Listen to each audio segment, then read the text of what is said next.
Day 5 of Kings camp in the books. We got our wish. Yeah, we did. We got to see the team scrimmage a little bit. The plan for the team today was to scrimmage like a game. Yeah. We got to see, I don't know, 4.5 to 5 minutes? 5.5 maybe. Yeah. We were spoiled. It's honestly a good opportunity to just sit back and see these guys compete. And I don't know, there were some fun glimpses out there. The main unit we saw for Sacramento was Fox, Ellis, Keegan Murray, McDaniels, and Len out there for the first team. And they had some nice moments. What really stood out to you, though, with that? Well, a couple of things. I thought, in the time we watched. Because it's a short amount of time. I know, but you know me. My eyes are everywhere. Okay. Basketball mind. McDaniels had a couple of nice deflections, and I thought, Keegan, there was a stretch where he hit a transition 3 from De'Aaron. Then next time down, soars up, great rebound, went up strong for it, and then pushed. Yeah. And we all want to see Keegan be more aggressive attacking the basket. He attacked the basket with a nice move. The defense came over to help. He dropped it off to Fox, who was right near the basket, who got fouled. And I love seeing that. It was an impressive take to the basket and a good decision-making from Keegan Murray. Something that I didn't notice, but then was talked about once we were in the media scrums with Mike Brown, was at the end of the scrimmage, Mike Brown brought the team together, and he's talking to them like most coaches would talk. And No. What's funny about this? What? Mike Brown is trying to talk quiet, Yep. because he knows media's in there, but you just hear the whispering of, you motherfuckers. This motherfucker's got to make sure that this motherfucker is there for his teammate because you can't let this shit happen. And he's whispering. That's what cost you guys the series. And what I love, I'm like, one, you're speaking my love language, so please say it a little bit louder. Yeah. But then when he was asked about it in the media scrums after, he's like, you guys heard that? And it's like, yeah, it's great that we heard that, I think, because I think some people too could obviously take that as like oh no, is he mad at everybody? Well, and it's like, no, what did I do? I turned to you and I said, that's exactly the way my college coach talked to us. And his frustration, he talked about post-practice, was kind of the end of the scrimmage. It was a tight scrimmage. And, in those moments, you got to execute the right way. And he made it a point to talk about Mason Jones, who has worked on his game and has developed so well the last year for Sacramento, who's on a 2-way contract. And he said, Mason played great today. He was great. Yep. But at the end of the game, he had a couple of turnovers. One of the turnovers, he was looking at the official and did not get back. And those are things that can't happen. And then he said, then I want my vets. I went to Fox, Sabonis, and DeMar and said, you guys need to call that out to him. So this is what training camp's for. Yep. At these moments, this is a good learning lesson for someone like Mason. It's like, dude, you're getting an opportunity here. You played great for the majority of the time, but those minor details, that's what can cost you a game. So that's why Mike kind of went after all the guys a little bit after. Yeah, but I also, you just mentioned that other little lesson thing, making sure that the vets and the other guys are being like, this is those times when you use your voice and your leadership to make sure. And again, Mason wasn't on their team specifically, but it is a practice. And I think you're on the team. And you're on the team. You are training, you are making sure you are practicing all things, whether it is being vocal, being a leader, and or just making sure you're doing all the little things like getting back. So after practice, we heard from Mike Brown, DeMar DeRozan, and De'Aaron Fox. And DeMar DeRozan had a couple of interesting things to talk about today. I asked him about what he likes about the dribble handoff game between him and Sabonis. What do you like about the DHO game with you and Sabonis? You can't guard it. That's what I like about it. It's just have an IQ big like that, being able to screen, pass the ball, make quick decisions.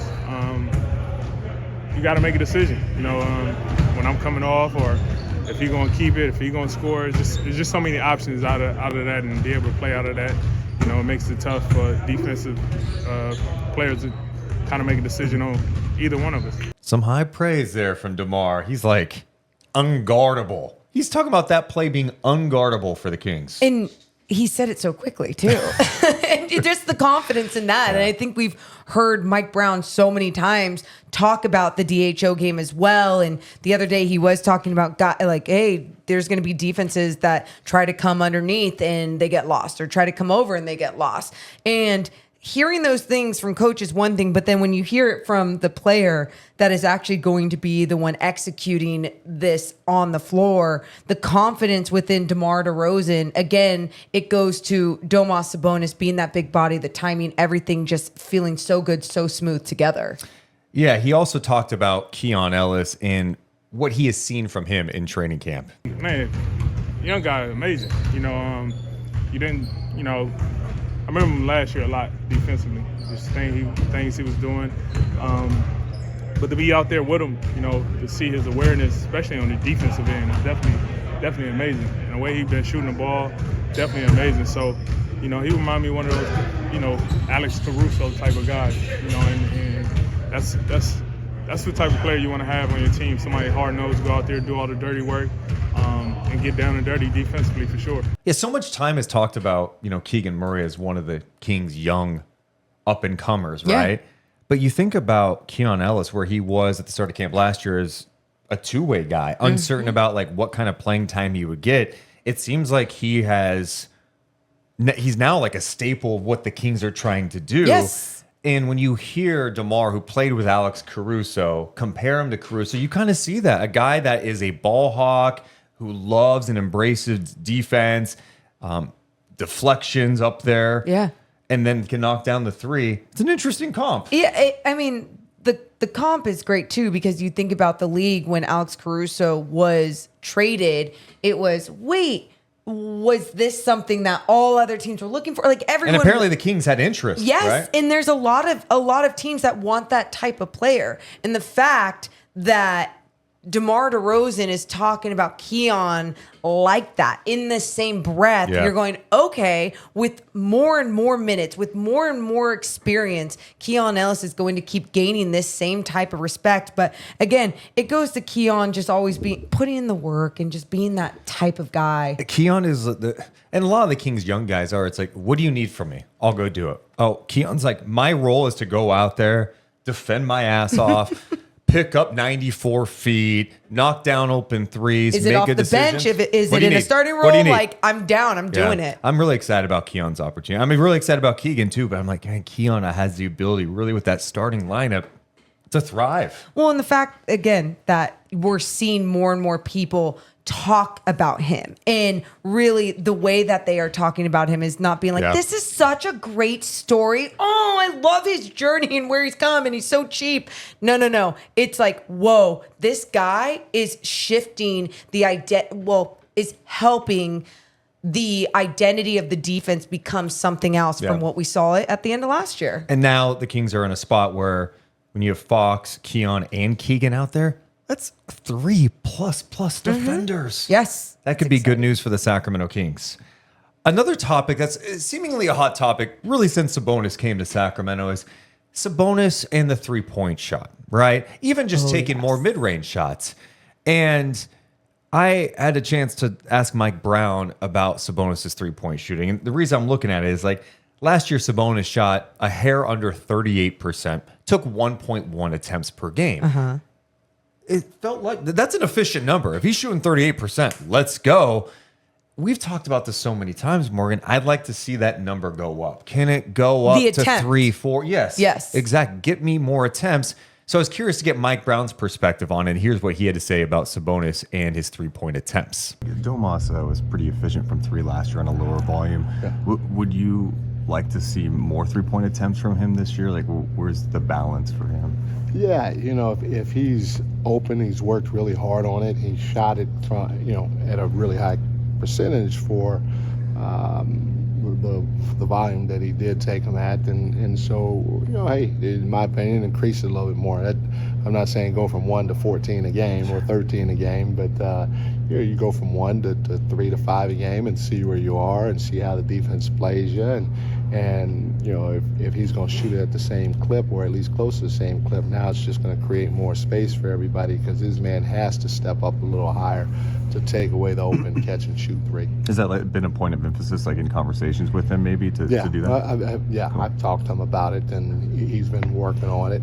But I'm not going to continue pressing him because I don't want to put pressure on him to where it's taken away from what his strength is. We And what I told him is instead of half rolling, I don't know, 12 to 15 times a game, maybe half roll 9 to 12 times a game, and the other 3 or so times pop all the way back to 3. So it's a fine balance, because when you half roll, now it makes it a little harder for ball handlers that are obviously pretty creative in Malik and DeMar and Fox, to be able to get downhill and score and or spray it, and so picking or choosing where that balance is between the half roll and the pop all the way back is something that we're going to concentrate a little bit more on this year. So like I said, 1.1 attempts per game last year, and he's saying, can we get it to 3 to 5? He's had the conversation with Sabonis about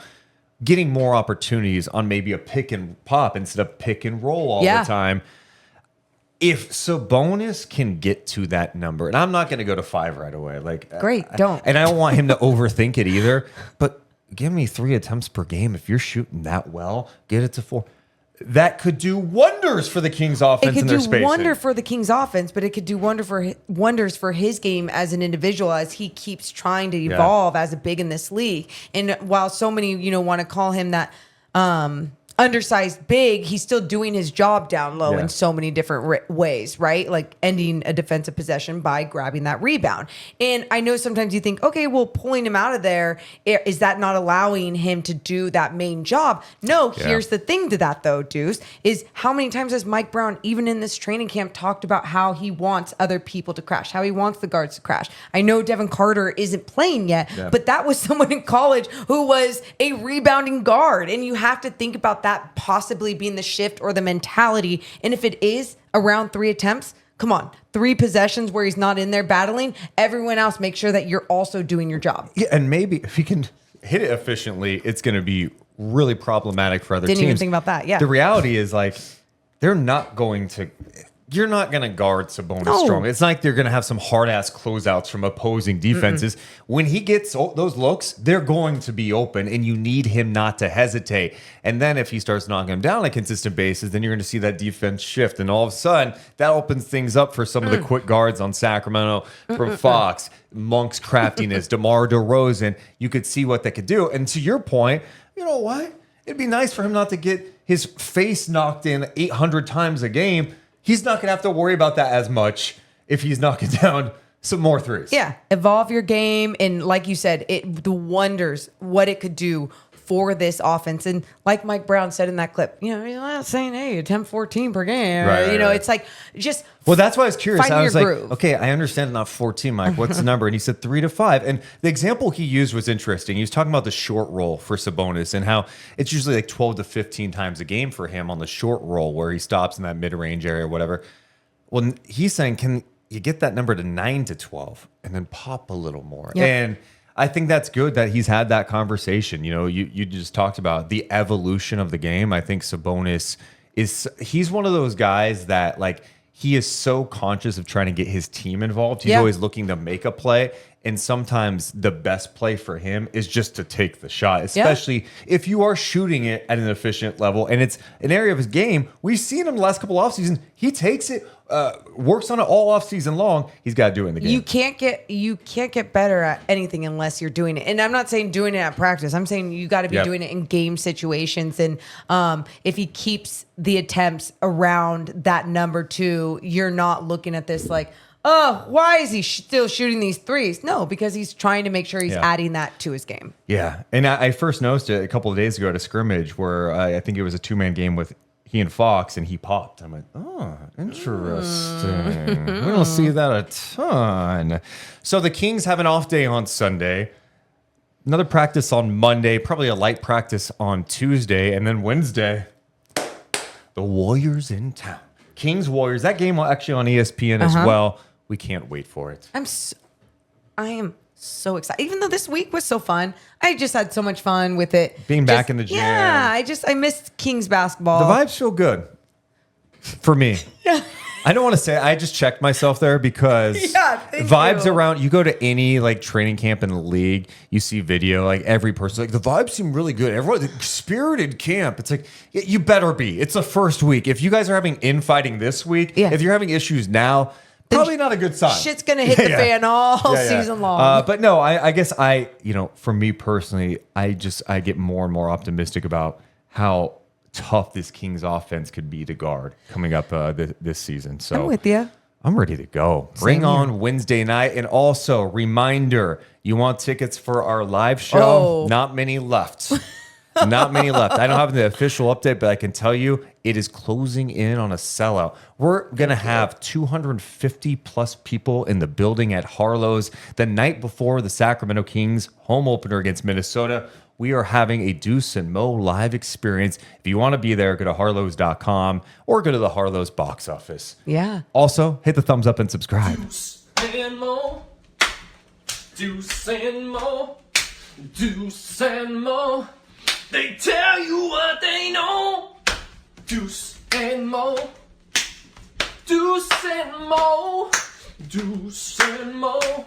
The podcast